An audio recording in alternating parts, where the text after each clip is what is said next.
नमस्ते फ्रेंड्स, मैं आज आपके लिए मालती जोशी जी की एक कहानी छोटा सा मन बड़ा सा दुख सुनाऊंगी। अब मैं आगे से भी आपको थोड़ी सी कहानियाँ मालती जी की वही सुनाऊंगी जो कि बच्चों से रिलेटेड हैं और जिन कहानियों को लिखने की प्रेरणा उन्हीं बच्चों से मिली है। ये हमारे घर परिवार तथा आसपास के लोगों की ही कहानियाँ हैं। तो शुरू करते हैं कहानी। छोटा सा मन बड़ा सा दुख। दरवाज़ा खोलते हुए देखा गौरी अकेली नहीं है, साथ में चिन्मय का एक छोटा दोस्त भी है, छिले हुए घुटने और धूल सने कपड़ों के साथ। हाय राम, गिर गए थे क्या कहीं? जी, उसने शांति से कहा। मैं उसका हाथ पकड़कर गुसलखाने में ले गई, हाथ मुंह धुलवाया, घुटनों को गीले कपड़े से पोंछकर उस पर डिटॉल से भीगी पट्टी बांधी। फिर उसे तौलिया देकर आई और देखा गौरी चाय बना कर ले आई है। इन लड़कियों का यही तो हाल है, अपनी मर्जी से चाहे जितना काम कर लेंगी, पर स्कूल से लौटते ही मैं ज़रा सा कुछ कह दूं तो तिनकती है। आज तो अम्मा के बड़े भाग्य हैं, मैंने चाय का कप लेते हुए कहा। क्यों, मैं क्या बनाती नहीं कभी? उसने भी मुंह फुलाकर उत्तर दिया। फिर अपने नन्हे मेहमान के पास बैठकर बोली, लो गोगी मास्टर, चाय पियो। तो आप गोगी जी हैं? ये क्या नाम हुआ भाई? जी, मेरा नाम तो योगेश है, बस सब लोग गोगी गोगी कहते हैं। प्यार का नाम होगा। अच्छा गोगी बेटे, शाम को अस्पताल ज़रूर चले जाना। अच्छा, घर पर तो मेरे पास डेटॉल के सिवाय और कुछ था भी नहीं। अम्मा तुम भी कमाल करती हो, गोगी भला क्यों अस्पताल जाने लगा? उसके तो मम्मी पापा दोनों डॉक्टर हैं। सच तो? अब याद आया, गोगी सड़क के उस पार नीले जंगले वाले डॉक्टर साहब का लड़का है। चिन्मय के दोस्तों में सबसे छोटा था, कपड़े भी अक्सर अच्छे ही होते थे। इसी से एक बार कौतूहल वश पूछ बैठी थी। तब चिन्मय कितनी ही कहानियाँ सुना गया था। मम्मी पापा दोनों डॉक्टर हैं, दोनों की अलग अलग गाड़ियाँ हैं। गोगी अंग्रेज़ी स्कूल में पढ़ता है, उसे स्कूल पापा की गाड़ी छोड़ने जाती है और शाम को मम्मी की गाड़ी लेने जाती है। अच्छा आंटी, मैं चलूँ? उसने उठते हुए कहा। अच्छा बेटा, चिन्मय के आने में तो अभी 2 घंटे हैं, तुम्हारी शायद जल्दी छुट्टी हो गई है। जी। गोगी तुम अभी नहीं जाओगे, चिन्नू आएगा तो उसके साथ चले जाना। गौरी की इस आवाज़ पर वो दरवाजे के पास जाकर ठिठक गया। अरे जाने देना, घर पर लोग परेशान होंगे। उन्हें मालूम थोड़ी है कि इसकी जल्दी छुट्टी हो गई है, नहीं तो गाड़ी ना भेजते, गौरी ने कहा। और यहाँ बैठे बैठे बोझ जो होगा। नहीं होगा अम्मा, तुम कुछ समझती तो हो नहीं। मैं चुप हो गई। वो बेचारा पशुपेश में पड़ गया। फिर धीरे से बोला, दीदी डरती है। डरने की क्या बात है, सड़क के पार ही तो बंगला है। तुम नहीं जानती अम्मा। और वो चुप हो गई। दोनों ने एक दूसरे की ओर देखा और चुप रहे। मुझे कुछ शक सा हुआ। गोगी को पास बिठाकर दुलार कर पूछा, बेटे सच सच बताओ तो, दीदी क्यों डरती है? बच्चा ही तो था, ज़्यादा जोर देने की ज़रूरत ही न पड़ी, उसने खुद ब खुद सब उगल दिया। हुआ यूं कि गौरी कॉलेज से लौट रही थी। दोपहर में इस ओर की सड़क सुनसान हो जाती है।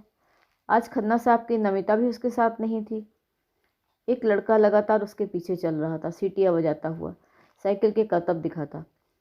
गौरी बेचारी जल्दी जल्दी कदम नाप रही थी। संयोग से गोगी का स्कूल जल्दी छूट गया था और स्कूल बस उसे और लड़कों के साथ स्टॉप पर छोड़कर चली गई थी। पीछे से आते हुए गोगी ने यह नाटक देखा और झपट कर साइकिल की हैंडल पकड़कर खड़ा हो गया था। साइकिल सवार पहले तो हक्का बक्का रह गया था, फिर गोगी को परे ढकेल कर 9 तो 11 हो गया था। दीदी सोचती है वो मुझे मारने के लिए कहीं छिपकर खड़ा होगा, पर मैं डरता थोड़े हूँ। अभी बस्ते से कैसे लगाई थी उसे, ढिशुम ढिशुम, और उसने अपना बस्ता हवा में उछाल दिया। एकाएक इतना प्यार आ गया उस छोटे से लड़के पर कि मैंने खींच कर छाती से लगा लिया। लगा जैसे मेरा चिन्नू ही है, नहीं तो क्यों अपनी दीदी के लिए इतना जोखिम उठाता। शाम को चिन्मय स्कूल से लौटा, तभी मैं उसे स्कूल भेज सकी थी। गोगी पहले भी घर आता रहा होगा, पर तब वो चिन्मय के अनगिनत दोस्तों में से एक था। इस घटना के बाद वो जैसे इस घर का ही एक अंग हो गया। वो अक्सर आता, चिन्मय नहीं भी होता तो दीदी के पास बैठकर अपने स्कूल की दोस्तों की बातें करता रहता। दीदी ना मिले तो मुझसे ही गप लड़ाता रहता। मैं अगर विशेष काम करती मिलती तो छोटे छोटे प्रश्नों की झड़ी लगा देता। कई बार वो आता तो बच्चे खाना खाते होते। अगर कोई अच्छी चीज़ बनी होती तो मैं कहती, गोगी आलू का पराठा खाओगे या टमाटर की चटनी बनाई है, चखोगे? कभी खीर, कभी मीठा दलिया या पुलाव ही सही। मेरी समझ में जो भी चीज़ घर में अच्छी बनती मैं उसे ज़रूर देती। वो एक शर्मीली मुस्कान के साथ प्लेट ले लेता और मुझे बड़ी तृप्ति होती। चिन्मय अक्सर झुंझला जाता, अम्मा उसे खाने वाने के लिए मत कहा करो। क्यों रे? वे लोग इतने बड़े आदमी हैं, हमारे यहाँ का खाना। और वो चुप हो जाते, पर उसका ये चुप हो जाना भी बहुत कुछ कह जाता। व्यथित स्वर में मैं कहती, मैं कोई बुलाने तो नहीं जाती, घर में आता है तो बच्चा समझकर हाथ पर कुछ रख देती हूँ। बस इतना सीधा लड़का है वो कि कभी कुछ नहीं कहता। ये सब तुम्हारे मन की ही खुराफाते हैं। एक दिन चिन्मय अपनी दीदी से कह रहा था, अम्मा तो कुछ समझती ही नहीं है, उनका हमारा क्या मेल है। पता है गोगी की आया भी अम्मा से साफ कपड़े पहनती है। बहुत बुरा लगा था मुझे सुनकर। मुझे ही नहीं, गौरी को भी गुस्सा आया था। उसने डांटा, तू अम्मा की उस आया से बराबरी करने चला है? पता है वो लड़का यहाँ क्यों आता है? उसके घर पर सिर्फ नौकरों की पलटन है। अम्मा की तरह उसकी मम्मी उसे गर्म फुल्के सेक कर नहीं खिलाती। वो सुबह स्कूल जाता है तब वो अपने नर्सिंग होम में होती हैं, लौटता है तब वो अपने डिस्पेंसरी होम में होती हैं। गोगी से उनकी मुलाकात सिर्फ रात को ही हो पाती है। शायद इसीलिए उसे अपने बंगले की बनस्पति ही झोपड़ा ज़्यादा अच्छा लगता है। गौरी ने झोपड़े पर ज़्यादा जोर दिया था, शायद चिन्मय को चिढ़ाने के लिए। वैसे गौरी ने गलत नहीं कहा था। कई बार मैं कहती, बेटे अब घर जाओ, मम्मी राह देख रही होंगी। वो भोला सा मुँह बनाकर कहता, मम्मी घर पर है कहाँ? आया वाली बात बहुत चुप गई थी मन में, और एक दिन उसे देखने का मौका भी मिल गया। उन दिनों काफ़ी ठंड थी, अगहन का महीना और बूंदाबांदी भी। मैंने बच्चों को बाहर नहीं जाने दिया था। घर में ही कागज़ के फूल बनाने का कारखाना खुल गया था। मैं बरामदे में बैठी चावल बीन रही थी कि सफ़ेद बुर्राक कपड़े पहने एक सांवली सी औरत दरवाजे में दाखिल हुई। आइए ना, मैंने स्वागत करते हुए कहा। गोगी बाबा इधर में आया क्या? और मैं समझ गई कि यही आया है। अपने चेहरे की सारी मुस्कुराहट पोंछते हुए मैंने कहा, हाँ इधर ही है, अंदर खेल रहा है। कितना शैतानी करता है, हम जर्सी लेके पीछू पीछू दौड़ रहा है। सर्दी लग जाएगा तो मेम साहब हमारे ऊपर गुस्सा होएगा। उसे आए तो काफ़ी देर हो गई, मैंने कहा, और फिर आवाज़ दी, गोगी बेटे इधर आओ। आया आंटी, उसने आवाज़ दी और साथ ही दौड़ता हुआ बाहर आया। लेकिन आया को देखते ही उसका हंसता हुआ चेहरा गुस्से से तमतमा उठा। तू यहाँ क्यों आई, काली कलूटी बैंगन लूटी? उसने दांत चबा कर कहा। छी बेटे, ऐसा नहीं कहते। हम काहे को आता, तुम जर्सी पहरो, अब भी घर जाने का है। बेबी हमारे वास्ते रोता होएगा। मुझे नहीं पहनना, उसने स्वेटर फेंकते हुए कहा। पहन लो बेटे, आज बहुत ठंड है और तुम सिर्फ आधी बाह का स्वेटर पहनकर चले आए हो। मैंने पुचकारना चाहा। नहीं पहनूंगा, कह दिया ना, और वो पैर पटकता हुआ भीतर चला गया। ये साहब लोग का बच्चा है, दूसरी बात नहीं सुनेगा, हमको गाली बकेगा, अपना मर्जी माफक काम करेगा। बीमार पड़ जाएगा तो साहब हमको डांटेगा। आया भुनभुना रही थी। गोगी के बात करने का ढंग मुझे भी अच्छा नहीं लगा था। मैंने कहा, पता नहीं इसे आज क्या हो गया है, नहीं तो इतनी प्यारी प्यारी बातें करता है। ये तो हमें से एहसास है, घर में तो इतना तूफान करता है, कप गिलास प्लेट सब उठा के फेंक देगा। कभी कारपेट पे शाही डोलने का तो कभी टंकी में साबुन डालने का। नौकर लोग को परेशानी, मेम साहब हमको डांटता। छोटा बेबी के संभालेगा कि ये लड़का को देखेगा। कितनी बड़ी बेबी है, 1.25 साल का है। गोगी बाबा उसको मारने को दौड़ता है, झूला पे से उठा के पटक देता। हम तो बहुत डरता, ये लड़का हमको फांसी लगाएगा एक दिन। आया की बकझक से परेशान होकर मैंने स्वेटर रखा लिया और कहा कि जाओ मैं पहना दूंगी। अंदर आई तो देखा तीनों अभी खेल रहे हैं। गोगी स्वेटर पहनो तो, हमें ठंड नहीं लगती। कोई बात नहीं, फिर भी स्वेटर तो पहनना पड़ेगा, मैंने सर को खड़ा करते हुए कहा। उसने चुपचाप मेरी आज्ञा का पालन किया और फिर खेलने बैठ गया। फिर बोला, कुतिया गई? गोगी, मेरे स्वर से वो सहम कर रह गया। तब मैंने नर्म स्वर में कहा, ये कहाँ की भाषा सीख कर आए हो तुम? इतने अच्छे स्कूल में पढ़ते हो, वहाँ यही सब पढ़ाते हैं? वो सफाई सी देता हुआ बोला, कमल सिंह भी उसको कुतिया ही कहता है। कौन कमल सिंह? हमारे यहाँ खाना बनाता है, वो भी 1 नंबर का कमी। और मेरे चेहरे की ओर दृष्टि जाते ही वो चुप हो गया। इस झमेले में जमा जमाया खेल उखड़ गया था। चिन्मय ताश फेंक कर उठ खड़ा हुआ, गौरी उन्हें समेटने लगी और गोगी उदास सा चेहरा लिए बैठा रहा। ताश लेने के हाथ बढ़ाती हुई गौरी उसका चेहरा देखकर ठिठक गई। विषय बदलने की गरज से उसने ममता भरे स्वर में कहा, गोगी भैया स्वेटर तो बड़ा बढ़िया है, किसने बनाया? भाभी ने? पुराना है, गए साल वाला, उसने मुंह बिचका कर कहा। तो क्या हुआ, अब भी तो बिल्कुल नया सा है। नीना के पास इतने स्वेटर है, सबके सब नए, फिर उसके लिए क्यों नया बन रहा है? कौन बना रहा है? मम्मी कहती है तुम्हारा बाद में बनेगा, बस हम पुराने पुराने स्वेटर पहनेंगे। और उसने एक बार स्वेटर की ओर मुंह देखकर मुंह बिचका दिया। तुम्हें स्वेटर चाहिए ना? नीना के स्वेटर के पहले बन जाएगा, बनवाओगे? गौरी ने स्नेहल सुर में पूछा। कौन बनाएगा? मैं बना दूंगी, मेरे पास देखो कैसे कैसे नमूने हैं। और गौरी उसके सामने खजाना खोलकर बैठ गई। मन कैसा तो हो आया। लड़की ने ढेर सारे नमूने इकट्ठे कर रखे हैं, कहीं अखबारों से कटिंग कर, कहीं रेडियो में सुनकर, कहीं सहेलियों से पूछकर। बस में ही किसी का अच्छा स्वेटर देख लिया लेती है तो फ़ौरन घर आकर नमूना बना कर देखती है। पर बस इससे आगे कुछ नहीं हो पाता। 2 साल से ऊन के भाव आसमान छू रहे हैं। महंगाई इतनी है कि खाने के लिए तनख्वाह पूरी नहीं पड़ती। बस पुराने स्वेटरों को खोलकर ही अपना बुनने का शौक़ पूरा करती रहती है। सहज में ही कही गई ये बात गोगी भूला नहीं। दूसरे दिन मम्मी को लेकर हाजिर हो गया। मैं तो पशुपेश में पड़ गई कि उन्हें कहाँ बिठाऊं, कहाँ क्या खिलाऊं। गोगी ने छूटते ही पूछा, दीदी कहाँ हैं? मम्मी मिलना चाहती हैं। मैंने गौरी को आवाज़ दी। उसे ऊपर से नीचे देखते हुए उन्होंने पूछा, आप स्वेटर बुनती हैं? किसी से भी आप कहलाने का गौरी का यह पहला अवसर था। वो शर्मा कर रह गई। कुछ नमूने दिखा सकेंगी? वो अपने नमूने वाली कॉपी उठा लाई। उसके बनाए 2-4 स्वेटर भी मैंने लाकर दिखाए। मेरे उत्साह का अंत नहीं था। बड़ी देर तक उलट पुलट करने के बाद उन्होंने 2 रंगों वाला एक डिज़ाइन पसंद की। वैसे क्या औंस लेती हैं आप? जी। मैं तो कुछ समझ ही ना पाई, लेकिन गौरी का चेहरा तमतमा गया। अपना सारा तामझाम समेट कर वो एकदम ही उठकर चल दी। मैं रेट के बारे में पूछ रही थी। उन्होंने खुलासा किया। ओह, तभी ना छोकरी मुँह चढ़ा कर चली गई। देखिए बिटिया किराए की स्वेटर नहीं बुनती। उसे तो अपनी पढ़ाई से ही फुर्सत नहीं मिलती। घर पर भी मेरे साथ थोड़ा सा हाथ बटाना पड़ता है। वो तो गोगी को भाई की तरह चाहती है, इसीलिए उसने कहा होगा। लेकिन हर्जी क्या है, आजकल तो आम बात है। उन्होंने घर का निरीक्षण करते होगा, थोड़ी बहुत हेल्प भी हो जाती है। जी, अभी उसके पिताजी बैठे हैं, दाल रोटी उनके सहारे चली जाती है। मेरा सुर अनजाने में ही कड़वा हो गया था। उनके जाने के बाद भी अपमान का ये दंश बहुत देर तक मन को सालता रहा था। लेकिन गोगी बेचारे को इस अनाथ का कुछ भी पता नहीं था। 2 दिन बाद ही वो प्लास्टिक की खूबसूरत थैलियों में ऊन लेकर आ थमका। मुझे मालूम था गौरी अब ऊन की ओर झांकेगी भी नहीं, पर खुशी से फूला उसका चेहरा देखकर मना नहीं करते बना। वो हर 2 दिन बाद आकर पूछता, दीदी मेरा स्वेटर बन गया? जवाब मुझे ही देना पड़ता, बेटे दीदी की परीक्षा आ रही है ना, ज़रा पढ़ाई में लगी है।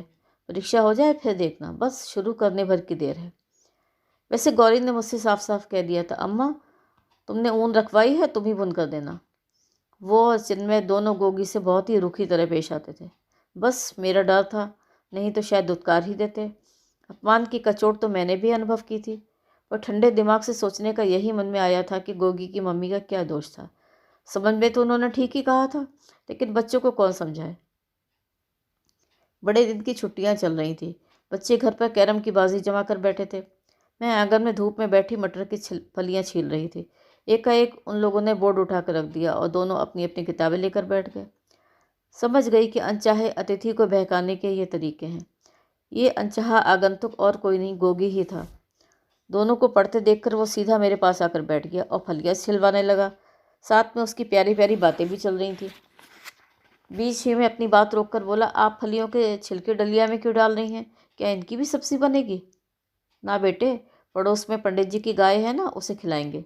ज़मीन पर रख देंगे तो गंदी हो जाएगी ना। आंटी मैं जाऊंगा गाय को खिलाने, मुझे डर नहीं लगता। अच्छा, तुम्हारे यहाँ भी गाय होगी? नहीं, हमारे दादाजी के यहाँ 2 भैंसें हैं और एक बकरी भी है। बकरी का बच्चा इतना छोटा है कि मैं तो उससे गोद में भी ले लेता हूँ। तुम लोग यहाँ कोई गाय क्यों नहीं रख लेते? पीछे कितनी तो जगह पड़ी है, अच्छा और शुद्ध दूध मिला करेगा। दादाजी तो कितना कहते हैं, पर मम्मी को अच्छा नहीं लगता, कहती हैं बास आती है। कोई भी जानवर रखो, थोड़ी बहुत बास तो आती ही है। सामने वाले चोपड़ा साहब को देखती हूँ, कुत्ते को लेकर कितनी परेशानी उठानी पड़ती है। अच्छा गोगी, तुम्हारे यहाँ कोई कुत्ता भी नहीं है? मैंने पूछा। बंगले वालों के यहाँ कुत्ता और आया, ये 2 जीव ऐसे ज़रूरी हो गए हैं। लेकिन मेरे सहज भाव से पूछे गए प्रश्न पर गोगी अचानक उदास हो गया। उसकी बड़ी बड़ी आंखें छलक आईं। धीरे से बोला, आंटी मेरा एक कुत्ता था। अच्छा, उसका नाम था मिग। जानती है ना आप क्या होता है? वो भी वैसा ही सरपट दौड़ता था। उसने अपने दोनों हाथ हवाई जहाज़ की तरह हवा में फैला दिए। तो अब तुम्हारा मिग कहाँ गया? मर गया? मरा नहीं, फिर मार डाला। साले किशन सिंह ने उस बच्चे ने मार डाला। उसकी आंखों में अब आंसुओं के स्थान पर चिंगारियां थी। उसका आवेश देखकर मैं उसे डांट भी न सकी। मार डाला? भला क्यों? बस एक दिन किशन सिंह को काट खाया। बस गधे ने पापा से कह दिया कि पागल हो गया है। पापा ने पता नहीं क्या दवाई दे दी उसे। उसे पेड़े में मिलाकर उसने मिग को खिला दी। बस बेचारा वहीं ख़त्म हो गया। जमादार आया, उसे टांगों से घसीट कर ले गया। किशन सिंह साले को कभी इतना मारूंगा। और उसकी मुट्ठियां भिंच गईं। गोरा गुलाबी चेहरा गुस्से से नीला पड़ गया। मैंने उसे पुचकाते हुए कहा, कितनी बार समझाया है बेटे, अच्छे बच्चे ऐसी गंदी बात नहीं करते। उसका आवेश एकदम ठंडा हो गया। सुबकते हुए बोला, आंटी मैं कितना प्यारा, इतना सीधा था, कभी किसी को काटता नहीं था। किशन सिंह ने उसे छेड़ा होगा तभी उसने काटा था। नीना के मुंह में उंगली दो तो वो भी तो काटती है, उसे भी मार डालो। नीना कौन? मेरी छोटी बहन। और एकाएक मेरी समझ में आ गया कि उसे अपनी छोटी बहन से इतना द्वेष क्यों है। क्यों वो भोला सा लड़का घर में बहशियों की सी हरकतें करता है। कितना अन्याय हुआ है उसके साथ।